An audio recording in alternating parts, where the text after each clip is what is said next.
my absolute privilege, like every Indian, to start this show with something very, very close to our hearts. We, the people of India, having solemnly resolved to constitute India into a sovereign, socialist, secular, democratic republic, and to secure to all its citizens justice, social, economic, and political, liberty of thought, expression, belief, faith, and worship, equality of status and of opportunity, and to promote among them all fraternity, assuring the dignity of the individual and the unity and the integrity of the nation. We are very familiar with these lines and must be. This is our preamble, the Constitution in a summary that governs every being of us in this country. It's in this context that we will try and understand what is Article 13, the right of minorities to establish and to run educational institutions. Why was this allowed? What is the context? Can India have a singular system of education? Now, to the point of why are we looking at this gamut? The Supreme Court has stayed the order of Allahabad High Court against Uttar Pradesh Madrasa Board as prima facie wrong and unwarranted. The High Court had earlier ordered the Uttar Pradesh Madrasa Board as unconstitutional, maintaining that it violates the principle of secularism. Also directed the state government to take steps for accommodating the Madrasa students in regular schools recognized under the Primary Education Board and schools recognized under High School and Intermediate Education Board of the state of Uttar Pradesh. The government shall also ensure that children between the ages of 6 to 14 years are not left without admissions in duly recognized institutions. This is what the Allahabad court had said. The Supreme Court, while staying the order, said that they abundantly make it clear that the object and purpose of the statutory board, which is constituted under the Act, is regulatory in nature. The Supreme Court had said if the object and purpose of the PIL was to ensure that secular education in core subjects such as mathematics, science, social studies and history besides the languages is provided in institutions imparting madrasa education, the remedy would not lie in striking down the provisions of the 2004 Act, but issuing suitable directions to ensure that all students who pursue their education in these institutions are not deprived of the quality of education that is made available by the state in other institutions. Shifting gear to another religious minority, that's Christian-run educational institutions. Interestingly, the Catholic Bishops' Conference of India has issued new sets of guidelines for Catholic schools. Respect all faiths and traditions. Don't force Christian traditions on students of other religions. Have students recite the preamble to the Constitution during the daily morning assembly and set up an inter-religious prayer room on school premises. Remember, several of these Catholic-run schools are often criticized or accused by the right of spreading their one-point agenda of conversion. Now, CBCI is the apex decision-making body representing the Catholic community in India. Under its aegis, there are almost 14,000 schools, 650 colleges, 7 universities, medical colleges, technical vocational institutions. Now, what does Article 30 of the Indian Constitution say? All minorities, whether based on religion or language, that's important, shall have the right to establish and administer educational institutions of their choice. The state shall not, in granting aid to educational institutions, discriminate against any educational institution on the ground that it is under the management of a minority, whether based on religion or language. Now, what are we trying to do today? We're trying to understand the model provided for education in India vis-a-vis religious linguistic minorities. Why was this provision made? And if a single education system can be reflective of India enough, of its diversity. If not, how is the current system regulated, streamlined amid the diversity? Let me introduce my panel at this point. I'm being joined by Firoz Bakht Ahmed, former VC, Chancellor. former Chancellor, and Professor Geeta Bhatt, who's an academician, John Dayal, the human rights activist, as well as Tanvir Aeijaz, who's a professor from the Ramjas College. Thank you very much, all four of you, for joining us. Absolute privilege to have four of you. Before I progress into my discussion, I just want to remind our viewers as well as our panelists, if we have to steer anywhere close to try and understand what we are trying to figure out today, this would have to be done in absolute and the best sensitive way possible, not only to our fellow panelists, but also to our viewers and India's diversity. Thank you very much again for joining us. Let me straight take my question to Firoz Bakht Ahmed. Sir, how do you really look at what's unfolded today in the court? Of course, this issue is sub judice, but what is emerging out of this? How do you see this in the light of Article 30 of the Indian Constitution? All right. Thank you, Sneha, for inviting me for this important educational debate. You see, as far as Supreme Court decision is concerned, we all abide by it, right? Whether we like it or we do not like it. Many people have liked it. There are some people who have not liked it. Now, let me tell you one thing. While you were reading all those parameters of our wonderful constitution, the largest written constitution of the world by Dr. B.R. Ambedkar, you used three words. These are dignity, integrity, and unity. And this is the beauty of our constitution. Now, having said that, let me tell you one thing. As far as Allahabad High Court is concerned, it was for the closure of Madrasa board. Now, let me tell you one thing. As far as madrasas are concerned, obviously there's a board, and it is, I think, funded by, as far as UP is concerned, UP has around 17,000 madrasas, and they are rightly funded by UP government. Of course, we are not for those madrasas where they don't exist and money is taken for No, those. we're not even getting it. Yeah, Yes, sure. yes. No, there was a thing like, Yes, that. But as far as this system of madrasas is concerned, this is age old, almost 14 centuries old. And this caters to poor students who cannot go to a modern school, who cannot go to a pathway school, who cannot go to Lotus Valley, or maybe any other good college, St. Stephen's or SRCC. So this system caters to those poor students. Anyway, anyway, these students are learning something.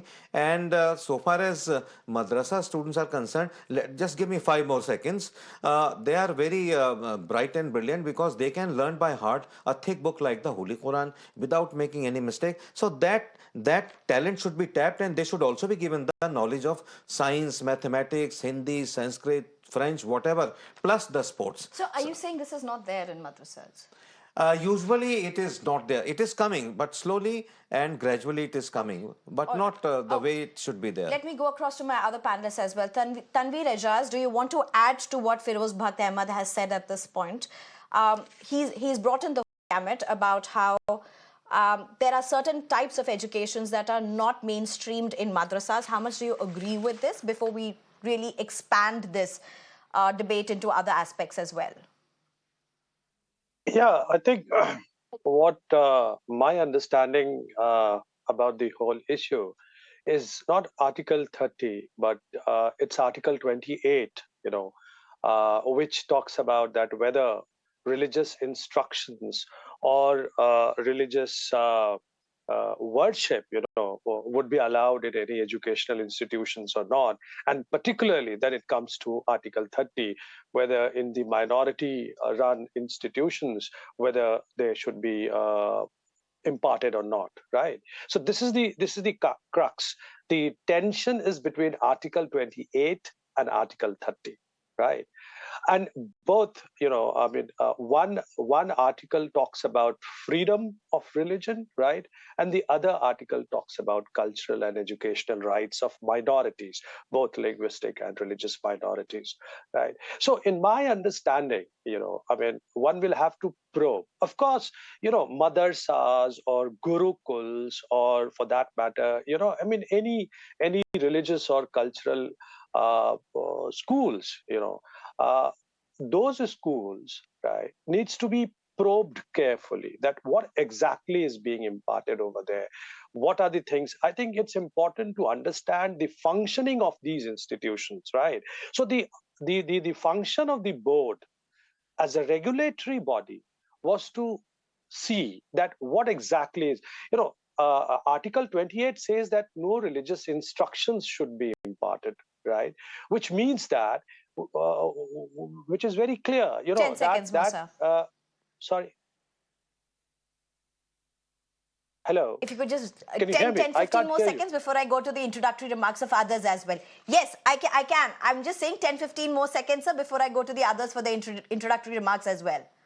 Okay, so to open up the debate, I think it's important to understand the difference between what even the court also said in the Aruna Roy case, that what is the distinction between religious instruction and education of the religion, right? These are the two things, religious education and religious instructions. So as far as madrasas are concerned, or any other cultural schools are concerned, religious or cultural schools are concerned, study about religion is not a problem, but the problem is about religious instructions, which Supreme Court made it clear that the board per se is not sort of imparting any religious instructions, right? So therefore, to my That's right. understanding, the Supreme That's right. Court is Okay. right in its judgment.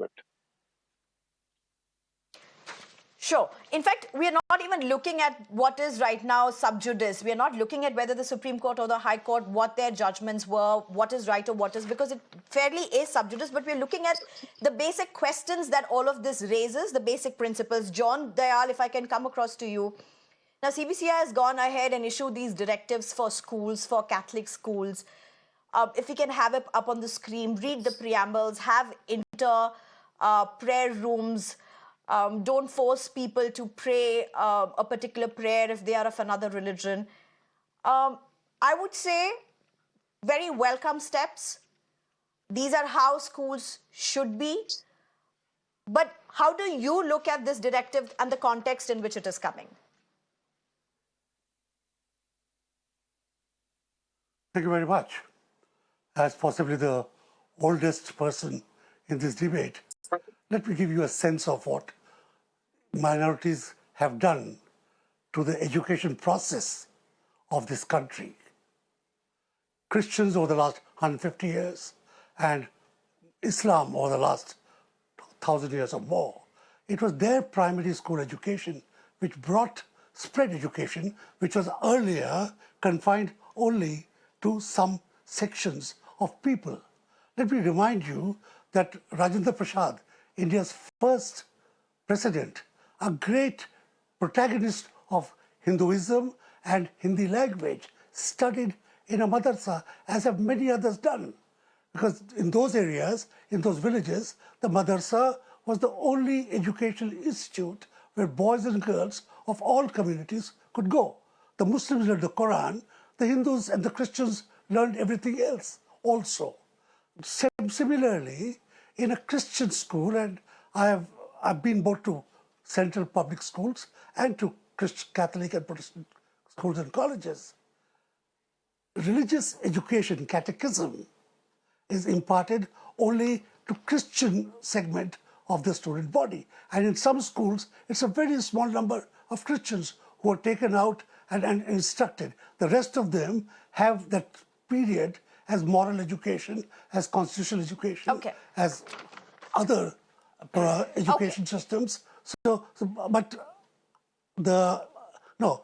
to now come to the CBCI and its directives. I'm not here either to criticize them or to praise them, but I must point out that all minority institutions, Christian, Muslim, and even Sikh, are under considerable pressure. They've been terrorized, if I may say so, to conform to somebody's sort of notion of what is nationalism. Catholic priests have been told, you can't call yourself father, call yourself guru. You can't have a statue of Christ there. You must have Saraswati there. You can't do this, you can't do that. But there's no. It is in this context that we have to look at what is happening in Allahabad and its meaning to the rest of us. Okay. All right, Professor Geeta Bhatt, do you want to weigh in? Changing times would want changes, changes in how perspectives are looked at, changes at how sensibilities are looked at, changes at how people are treated. But there's also a very strong question of regulation. But who decides the regulation? How do you weigh in, Ms. Geeta? Well, Sneha ji, first of all, thanks for having me on your show. And very interesting observations from all the esteemed panelists over here. One or two before I begin on the aspect that you are talking on, I just, I respect John Dayalji a lot, but I would like to put forth a point that, there has been an impression by the media or, by a certain section that, in this country, there was no education before the British came. But one needs to, this is just for reference for even for your audience, that they need to just go through the book of Mr. Dharampal, who was a disciple of Mahatma Gandhi. And through the British records, he has written a beautiful book called The Beautiful Tree, where he mentions how in Mahatma Gandhi in 1931, he went for the Round Table Conference where he accused the British that 50 years before there was double the number of educated Indians. And the data that he has given in that book, one really needs to go through that data to see that in Bihar and Bengal, there were more than 1 lakh schools and villages at that time. So this first point I wanted to make this point. And secondly, the point that I wanted to put forth, Sneha ji, is that as far as there are many aspects which one needs to look into. One is that when we are talking of in terms of minority institutions, yes, definitely our constitution very well defines that minority institutions can have their own educational institutions, which actually, they can teach and put the curriculum or education, form of education, religious education, or any other aspect into their school curriculum, because, they are the ones who are funding themselves. Now, here arising is that, first of all, the definition of minority, that itself is under question, because I don't think it is defined in the constitution that how do you actually define minority? It was only Minority Commission constituted where they defined as late as 1992. So what percentage is a minority? That also is a question. These are fundamental questions. Before we go into talking about the education system, its regulation, these are things that need to be discussed and debated and formalized also. Okay, so, let me just go. Let me just take this question to perhaps people who will also have a perspective on this. Let me just take this, since you asked this question, do you want to weigh in at this point, Firoz Bakht Ahmad? How do you define a minority? And I have to also bring in what the Supreme Court said. It's an interesting observation. John Dayal, I'll just come to you right after Firoz Bakht. I will come right next to you. You will also you will also be responding to her. So the Supreme Court said, while it is entirely the choice of the students and the parents in regard to the institution in which they wish to send or pursue their studies, we are of the view that the impunged direction of the High Court for relocating of students was prima facie not warranted. So here again, it's the right of the parents. No one is forcing you to go to any school, irrespective of which minority institution or non-minority institution you're running. No one is forcing. It's a free choice. And that's what the Supreme Court has also referred to. So 2 aspects of this, please, sir. Sneha, just give me a quality time of 2 minutes. Yes, not more than that. Yeah. You see, as far as education is concerned, it is of paramount importance of any system in any country in the world. As far as India is concerned, we are proud that education in India is best and cheapest, and that's why people from all nooks and crannies of the world, they come and seek education in our universities. Number one. What I believe is, there are different systems of education. Professor Bhatt is there. She actually is from the background of RSS. They also have wonderful Shishu, Niketan schools, right? And so far as Madrasa, I mean, what I believe is, first of all, I do not believe in minority and majority, because minorityism and majorityism is making India a divided house. But that's interesting, because the Constitution speaks about minorities. No, it speaks. No, I have full regard, respect, and No, I'm just getting as the how- citizen of a free country, of a democratic country, I have my right to express my views. Certainly, Right? certainly, Huh. please. I respect and regard. Yes, minority system is there, minority quota is there. Though I myself believe that this quota should not be actually. People should not belong. They should not depend on this quota. They should depend on the merit. Merit should be the watchword and not this quota system. But they say that minorities are backward, they are poorer, they need this system of quotas. Right. Anyway, 30 seconds more. yes, finally, Right. yes, last 20, 30 seconds. What I mean is that so far as Indian system of education is concerned, either it should, it should go as it is. I respect and regard the decision of Supreme Court, but at the same time, if there is, as many people speak in this governance for the last 10 years, that there should be uniform civil code, according to that, there should be uniform education system. If at all it comes, say within 5-10 years, no harm, but important Your time is up, sir. parameters, Your time is up. important I have to go parameters to the others as well. of all religions. I kept my word. I gave you 2 religions minutes. education John should be kept Dayal, if I there. can come Okay. to you. So one nation, one education. Is this even so 2 aspects, John Dayal. One, to what Professor Geeta raised, who defines a minority. Secondly, one nation, one education. Is this something that reflects what India is?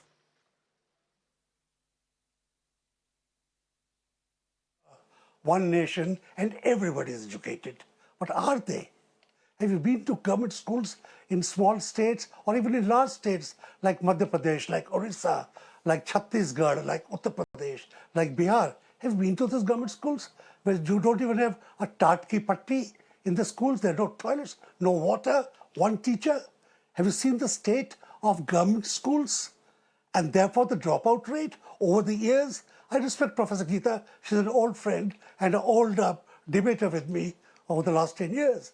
But the point really is, in the backdrop of the fact that government and the state have not been able to give us the umbrella that we need for education, for health, for housing, these groups, other respected groups, linguistic, Hindi speakers like Professor Geeta have a right to run schools in Tamil Nadu, in Kerala, and the Andhra schools in Delhi and the Tamil Samagam in Delhi are excellent schools.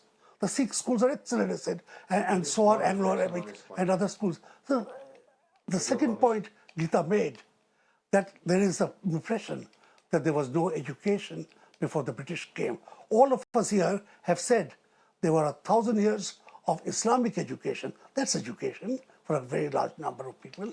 But the education before that was for a limited number of people. It was not a general education. It was those who were eligible to go.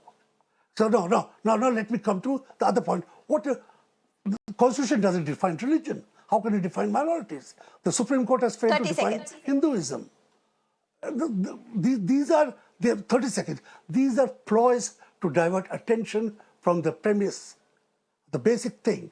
Minorities run schools to perpetuate, to cultivate, to nourish their culture, their tradition for future generations of their own. And to quote the Supreme Court in a session where I was present, these are also crucibles of national integration, of nation building, where people understand the diversity of the world, the diversity of India.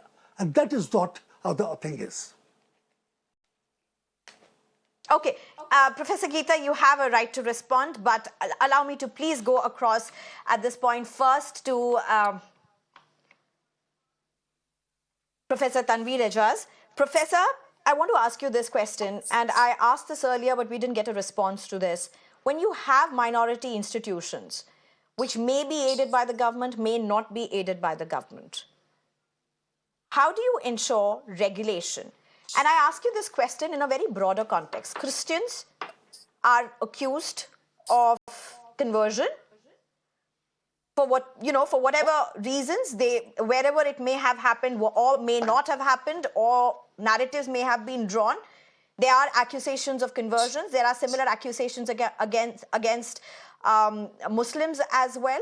But there are educational systems that have been constitutionally allowed to these religious places. Nobody is forcing anything. But then, where do you set the line? Where do you set the line in today's India? Where do you say this should not be done, this should be done? How do you regulate something like that? And that's essentially, again, where a board possibly could have come into this place. I don't know the role of this board in particular, but I would assume a regulatory board would have that role. Professor Tanvir, a minute and a half to you. Yeah, so this was for me. Yeah, okay. You see, Yes, the yes. function, the function of the regulation is to see that the quality education is imparted. That is the function. Now, what do we understand by quality education is that you have modern science, you have modern social sciences, you have maths, you have so all these the contemporary modern education system, that should be there. So that is what, and also the function of the board is to see that the quality education is imparted in an efficient manner, properly, right? And the quality of the education is imparted not in a discriminatory manner, right? So this is the function of the regulation, and it's very important. Regulation is important, right? Because state, I think, must have regulatory power. But then who regulates? Hello? Can you hear me? And if there are individual religious minorities that are regulating, then who checks on them? Sorry? I can't hear. Sorry? Who regulates them, Professor Tanvir? Who decides what is regulation? It is the act, right? So therefore, it should be made very clear that this it was an act, the UP Board of Madarsa Education Act. So it was a law which was passed by the state, and this particular madarsa is state recognized because it is part of the federal structure. It is there in the list 3 of the constitution. So it is a well recognized educational institution by the state, right? Partly funded, some may be wholly funded, right? And some may not be funded, some may be funded through endowments or by trust, right? So the point here, which is very crucial, is to understand that these instructions which are imparted in the madrasa, or for that matter in any other institution, religious institution, are they forcing without consent? They are forcing the students to do things. A, and B, the distinction between religious instructions and the study of religion. Court has always maintained that these two, the religious instruction must be different from religious study, right? So this is the real issue which I think is here. All right. Okay. Professor Geeta, you would want to respond obviously to what John Dayal said, but apart from that, I also have to ask you one question. One of the things that many people would speak about is about how if you go to a Christian organization, if you go to a Muslim organization, and even to possibly a Gurukul or a Hindu system for that matter, and why only religious? Even if you go to a linguist minority institution for that matter, you would pick up ways of life or ways of means or ways of expressions that would be very unique to that particular environment. Is there something wrong with that? No, unless not at all. it is forced. You see, I hope you'll give me at least 30 seconds to respond, because No, I give you a minute and a half, ma'am. Yes. Then I respect Firoz Bakht Sahab. I give you 1 minute and 1.5 minutes, ma'am, please. Yes. I respect Firoz Bakht Sahab a lot. I know him personally, but rather than talking on the merit of my points, it was my background that was being talked about. There are other people also, they also have a background but somehow that did not get into consideration. Secondly, to Mr. That's a very fair point you made. I have to say that, Professor Geeta, that's a very fair point you made. I appreciate that point, and I stand by you on that point. Please go ahead. Thank you. And what John Dayalji said, I just want to put forth one point before him, is that please go through Dharampalji's book, and your eyes will be lit up to know that it was the communities, the village communities, which actually used to sustain these schools. They were not schools of Islamic education. And just for your reference, if you can go and refer to the book written by G.W. Lightner, who was the first principal of Lahore College, the indigenous education system of Punjab, where he mentions that every gurdwara, every mosque, and every temple in Punjab had a school and a higher education system attached to it before 1857 happened, and the Britishers then how they crushed the whole education system. So all we need to do is actually refer to and to look at the actual history which stands. Now, coming to your point, I personally feel that when we talk about one nation, one education, 30 seconds it is more, ma'am. something that is that needs to be adhered to. But at the same time, we have such a beautiful diversity in this country, where the various aspects which are related to, geographically and culturally to the different regions, that also needs to be put forth in the curriculums, so that we can appreciate. For example, the government has started with Ek Bharat Shresht Bharat program, where there were cultural exchanges which were taking place between universities to south, and I'm afraid your time is up, ma'am. I gave you your time. I'm just left with, it's very tight now, so I'm just left with two people to go to. John Dayal, my last question to you before I allow Firoz Bakht, who's been wanting to say something. John Dayal, secularism, the meaning of it, or separation of politics from religion is changing so much in India, more so now than before. I mean, directly or indirectly, religion was very closely associated with politics. The face of it seems to be changing more so, say, possibly over the last few decades. But in a scenario like that, can you have education separated from religion?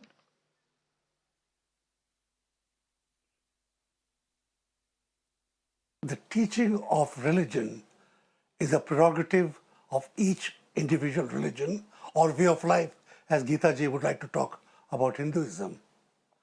Understanding each other, teaching religion, philosophy, theology is a generic subject which can be part of general education and all that. The problem with this one nation, one education is, when I was a student in the 50s and 60s, Jawaharlal Nehru in his wisdom brought in the three-language formula so that all of us could learn about each other. I learned Hindi. But I don't know of any UP wala or any Punjab wala, if I may say so, who know anything about Malayalam or Telugu or Tamil or Kannada. And there is the issue. On what basis are we making a level field for everybody? But I quite agree with you. Teaching religion as theology is the work of a seminary where you train priests to come up. Okay. Teaching religion, philosophy, interfaith dialogue, culture is a part of overall education. And by the way, since you began with the reading of the preamble, I so hope and pray that every primary school, every RSS school, every Muslim and every Christian school begin with that the whole day. Right. Mr. Firoz, I would have loved to end this show on that note, but Firoz Bakht, you have the liberty of making the last word on this show. All right, you see, I would just... 30 seconds, not more than that. Sure. Thank you so much. I would just extend the points of views of both Professor Bhatt and my dear friend John Dayal Saab. You see, he was talking about Macaulay's education, why people, make a beeline for St. Columbus, St. Stephen's, blah, blah, blah. And that way, Professor Bhatt was right. There should be uniform system of education, but with all the important points and parameters of religious points from all kinds of religions. Finally, I would say that as John was saying, at primary level, children should be taught why Eid is celebrated, why Christmas is celebrated, why Diwali and Holi are celebrated, why Gurpurab is celebrated, so that they can adjust well. And ABCD, last ABCD of all education should be A. Tanvir, you're raising your hands. I'm totally out of time. If you can wrap it in 10 seconds, I can allow you not more than that. Mr. Tanvir, go ahead, please. brotherhood for barbarism, C, compassion for cruelty, All and right. finally D, dialogue for deadlock. Oh, See, the okay, all right, point. Mr. Tanvir, please go ahead. 30 Yeah, seconds. I mean, 10 seconds. I can't give you more than yes, that. yes, yes. Just 10 seconds is about the fact that can there be, the question is, can there be one nation, one education in a multi-religious, multilingual, such a diverse country? Can there be something like this, right? So if the point is that if we cannot have one education, 5 seconds. what is the meaning of one education? What would be the content of one education? Who is going to define that one education? That has to be made very Right. clear. People It All should like right. not be you. subordination of rest over one, right? All That right. is very Okay. All right. I must, at this point, profusely thank Professor Geeta Bhatt, Firoz Bakht Ahmed, John Dayal, as well as Tanvir Aeijaz, all four of you for joining me, for having a very engaging conversation. At the end of the day, I just believe there would be many, many more people like me and you who've eaten Christmas cakes, who've enjoyed the Diwali diyas, and have learnt and grown together and enjoyed India. Thank you very much.